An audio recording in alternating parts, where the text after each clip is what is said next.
All right, so today I want to address those of us who are having huge issues getting jobs.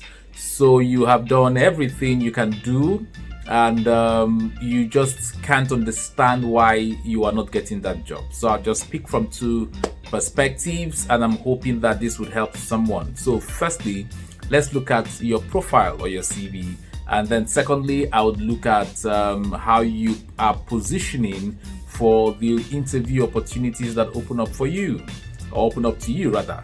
So on the first hand, your profile. So what does your CV, your resume, or your profile say about you?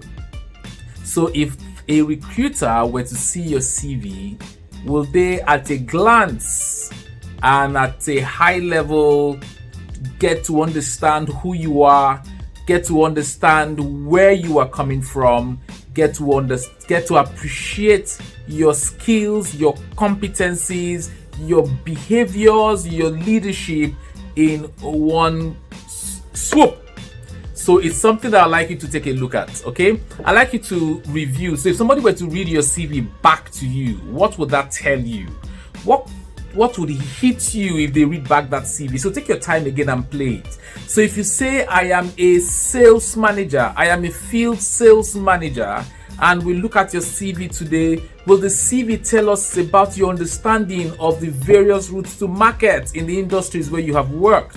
Will your CV tell anybody at a glance that you are someone who is a goal getter? Will they see in your CV that at every point in time where you have been expected to achieve a sales of 200 million naira, you were able to achieve even over and above? Will it tell them that you're an extraordinary person? Or will it just give us a header that says I am a field sales manager, and what we find underneath is just empty?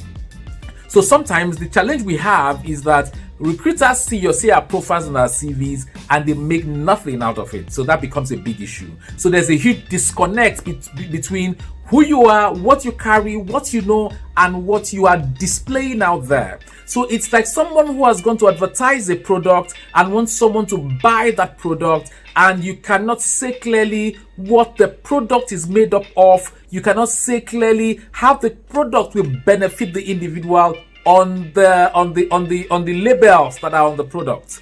And then people see your product on the shelves and they walk past, and you're worried why they are not buying. You're wondering why you're not making sales. It's very simple. The reason you are losing sales is because people cannot connect their needs to the product that is on the shelf. So if the product you are putting out there is great and the label you are sharing and pasting everywhere isn't saying much about you, beloved, I must say that you may not be able to get the job, or you may not even be considered in the first place to get a place for a chat or an interview. So let's sit back. The first thing you need to do is to look back at your CV. At some point, we'll talk again. I'll take some time to talk about how you can develop a great CV that can help project you, that can help create the right profile of the person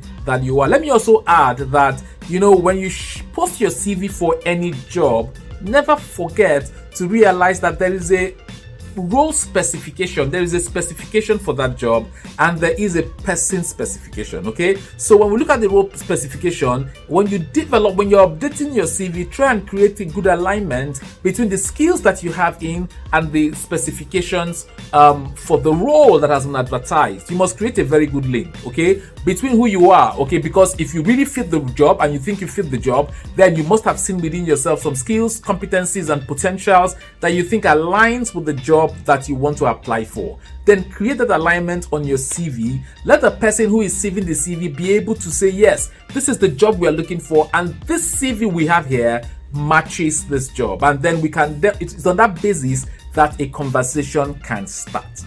On the other hand, some of us have got great CVs. So I've seen some CVs, very great CVs, and they cry back to me to say, why am I not getting the job? Even sometimes I go through the first stage, second stage, third stage, and the fourth stage of the interview. How come nobody is calling me back to come take the job? So let me say this to you. There are two things. Some of us apply for operational roles, and we go to those interviews and we speak all the heavy languages and want to be strategic. For operational roles, what they want to see and what they want to know is how well you understand that job at an operational level.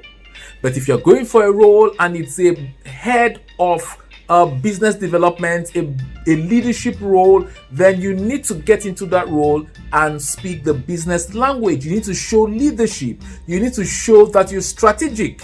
So don't go there and tell them about all the operational stuff, which is very good. Let me say this. If you are going for a leadership role, for an interview for a leadership role, always bear in mind that no matter how operational you are, you need to show that you can drive business value from a leadership point of view.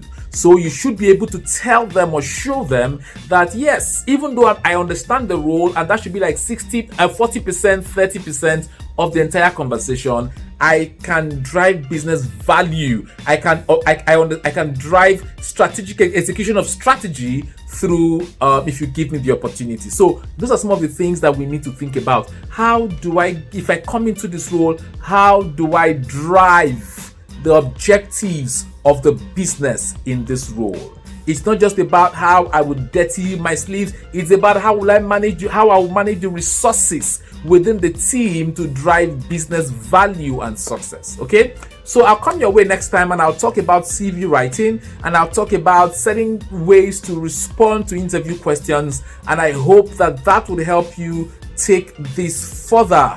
Till I come your way next time, this is Stanley from Moments with Stanley, wishing you all the best in your career.